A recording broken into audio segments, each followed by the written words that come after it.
Okay, good morning, students. Welcome to today's lesson that is titled, What is Distribution? We have been telling you guys since the beginning of this lesson, since the beginning of this course, that the filmmaking process is made up of 5 steps. And the final step is known as distribution. This step comes after post-production. We can define distribution as the process in which a film is made available to watch for an audience by the film distributor. And this is accomplished in a variety of ways. It's accomplished with something called as a theatrical release that we're going to be explaining very soon. It's also accomplished through something called the home entertainment release, and nowadays through something called streaming. The main activity that takes place during film distribution, the most important one, is the promotion of the film. We were talking about that in our last lesson when we spoke about the trailers, right? We were giving you a heads up there about what distribution is like. So a home entertainment release can make a movie available on physical media such as DVD or Blu-ray disc. That is dying, guys. In case you didn't know it, that aspect of distribution is slowly dying. DVD releases and Blu-ray disc releases are becoming scarcer and scarcer, and they are very soon going to disappear. How many of you have parents that have a huge DVD or Blu-ray collection in the house? I have a lot of DVDs and Blu-rays. I don't. Well, that is going the way of the dodo, guys. That's going the way of the dinosaurs. That is now considered old-fashioned. Ay, también tengo los cassettes. con Oh películas. man, I don't have them anymore because for some reason those video cassettes, they get mold and then they don't work anymore. I had an extensive VHS cassette collection that I had to throw away, and it broke my heart to get rid of that, but I had to because it was all mildewy and old.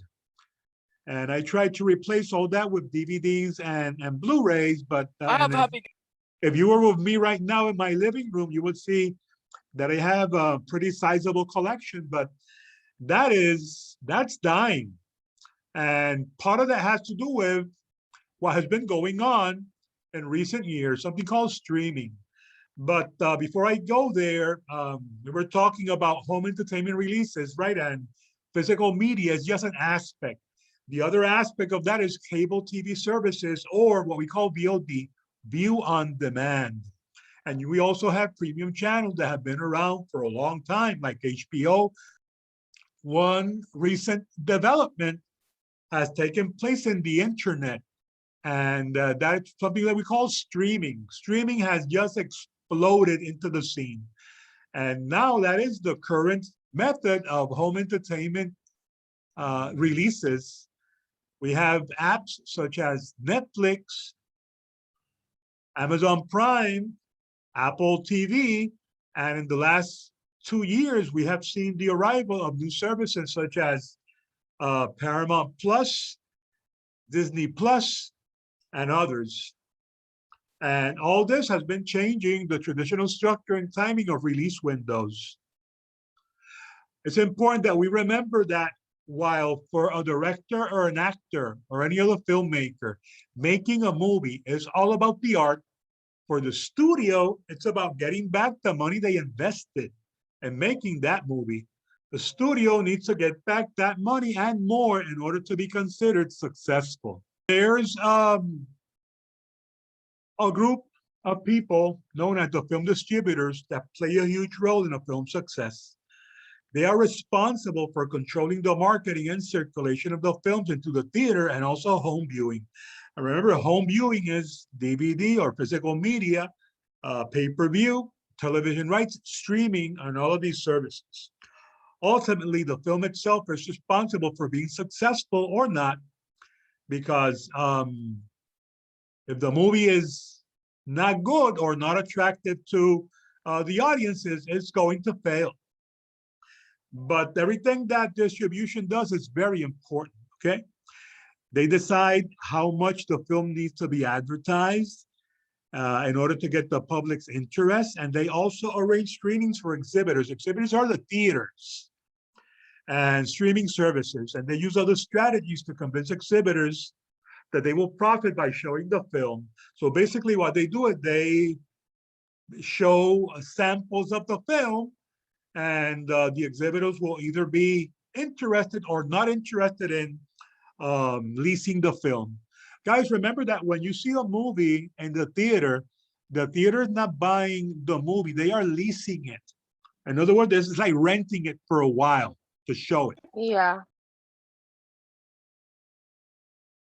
Okay, the film usually follows a path to your local theater. What's that path? Well, first the film is completed and sent to the studio. The studio is the owner, remember. Remember that not every movie that you see is made by a studio, because we have independent films and they follow a somewhat different path than studios do. It's a little bit more complicated. Studios have it easier because they have more resources. The studio then makes the licensing agreement with a distributor. The distributor, who is the person in charge of making the movie available to the exhibitor, is going to determine how many copies of the film are going to be made. They have a formula where they can determine how successful the movie will be or not. So they're not going to make more copies than necessary, because that is expensive. Then the distribution company screens the movie to the exhibitors or the theaters. The exhibitor will negotiate with the distribution company on which movie they wish to lease and the terms of the lease agreement, like how much is going to cost them to rent that movie and how long they're going to have it in the theater, for how many weeks. Once that is determined, the prints are sent to the theaters a few days before opening day, and then they show the movie for the specified number of weeks that they agree upon with the distributor. Then you, the theater goer, buy a ticket, you watch the movie, and at the end of this affair, the exhibitor sends the prints back to the distributor, because remember, they are not the owners. They just rented the movie. They need to send it back to the distributor, and they pay on the lease agreement. They pay for that rent of that movie, and whatever is left over from that those earnings is how much the theater made. And this drawing here, this infographic, more or less gives you an idea of how the money flows. Notice at this side that it begins with the movie being produced with the studio, how it all flows all the way down to the customer. And once it reaches the customer, you see how the money flows back to the studio. Okay, here in this drawing, you see that the movie is made, it is printed and canned by the distributor and sent to the theaters. The theater will sell the tickets to the customer. That is you and I. We pay to see the movie. The money goes to the theater. They stay with part of that money. Then the other part of the money is given to the distributor, who sends money to the studio. And at the end, that's how the studio gets back its money. They only receive a part of the money that consumers pay. That's how it works. Any question, guys? No. Okay. So since the 1980s, there's been something that we call the standard release window system. And this was made because in the 1980s, home entertainment took a quantum leap. Before video cassettes, you know what video cassettes are? VHS. Yes. Yes. They were big Boxes. cassettes that had the movie. Before that, if you wanted to see a movie, you had to go to the theater, or you had to wait until the movie was shown on TV, which would be years after it was shown in the theater. I said years after. Some people that were well off economically will probably buy a very expensive projector. And if they were lucky enough, they would find the reels of the movie in 16mm film, very expensive. They could be in the thousands of dollars expensive. And they could project on a projector the movie in their home if it was available. And there were not that many movies available back then. That was before the 1980s. But then they invented the video cassettes and the video cassette player, and that changed everything. That worried Hollywood very much because they feared the same thing that they feared when in the 1950s, the TV set arrived. You know that if people wanted to see any type of movie, they will have to go to the theater. But then in the 1950s, TV arrived and studios were worried because they thought that, well, now people are going to stay home watching the TV and not coming to the theater. So that worried them a lot. And there were some structural changes in the industry, right? And then in the 1980s, something similar happened because now you have all these movies available on video cassette, and the theater was worried because they were thinking the same thing. Okay, now people are going to be watching their movies on video and not coming to the theater. So they came up with the release window. That's a strategy to help theaters from competing with home video entertainment. Basically, the movie would first be released in a theater that was known as the theatrical window.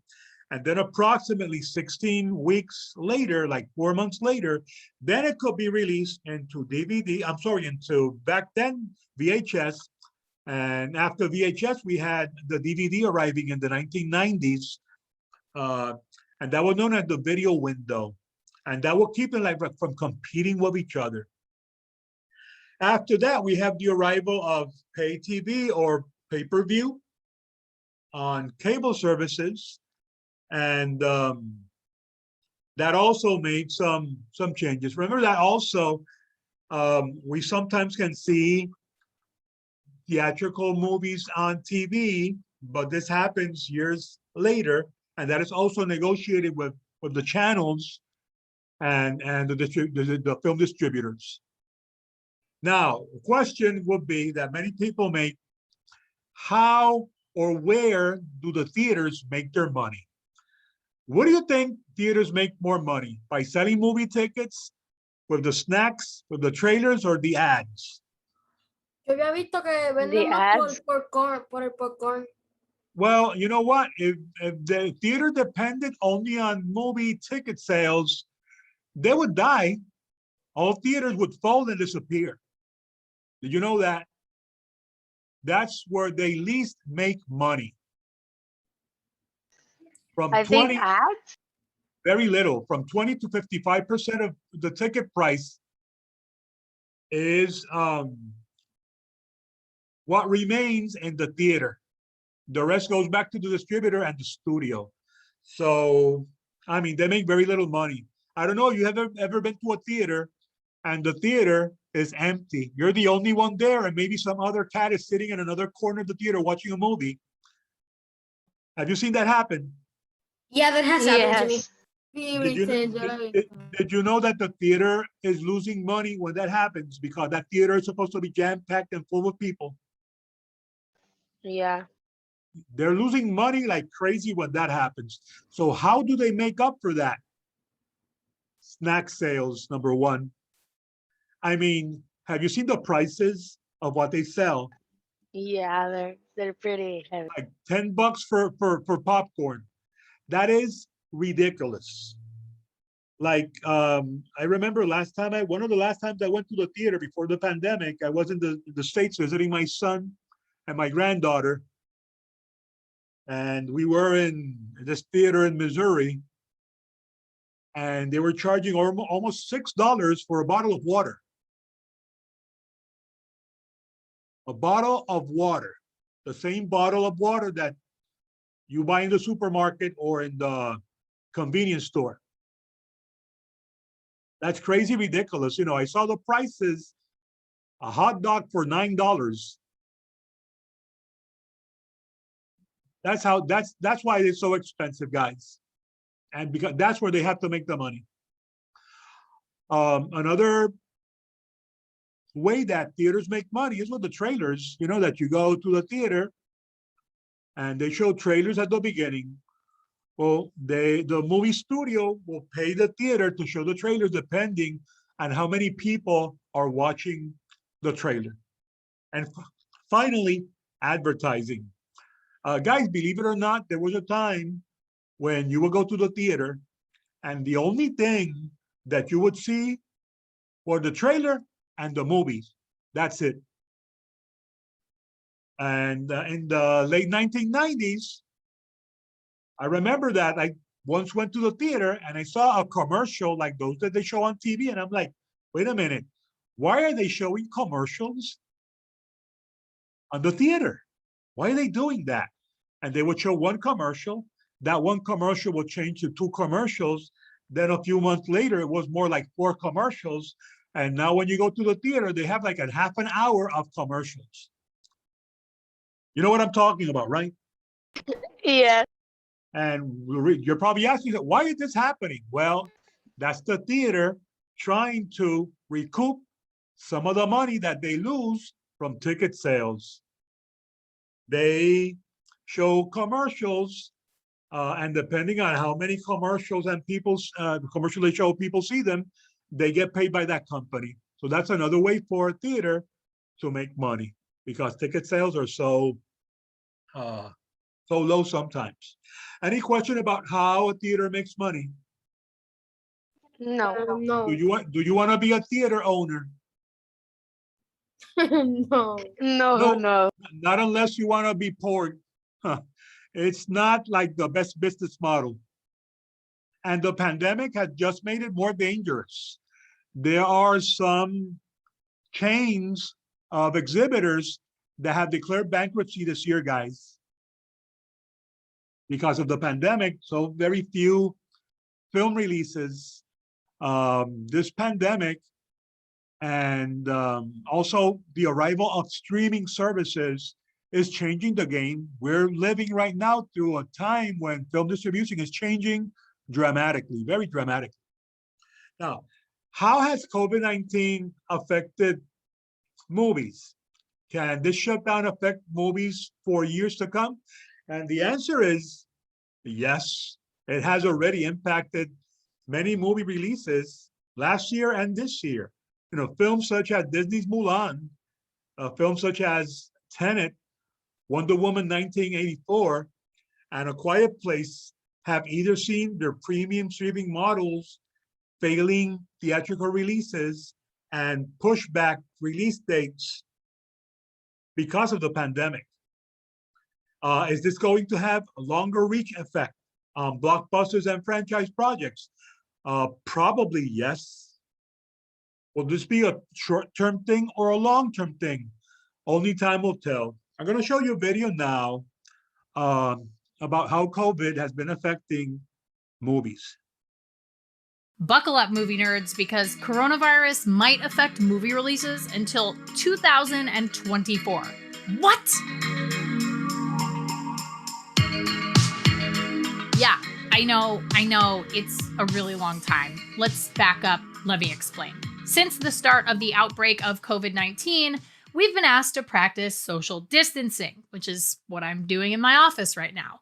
Unfortunately for movie theaters and other businesses that ask patrons to group together in tightly packed rooms, that is not a good thing. It's important to take the pandemic seriously, and movie studios generally have done that. So at first, they canceled red carpet premieres, and as it became clearer and clearer that we needed to all flatten the curve, they started descheduling theatrical releases and also completely shutting down production on movies and TV shows that are recording, filming right now. For a lot of standalone movies that are already in the can, like Disney's live-action Mulan remake, for example, that can be really frustrating because we don't really know what's going to happen in the coming months, so no one has any idea when or how those movies might get released. The fact that this is a global pandemic also means studios have to take into consideration international markets and how they are able to or not able to attend theaters and see these movies.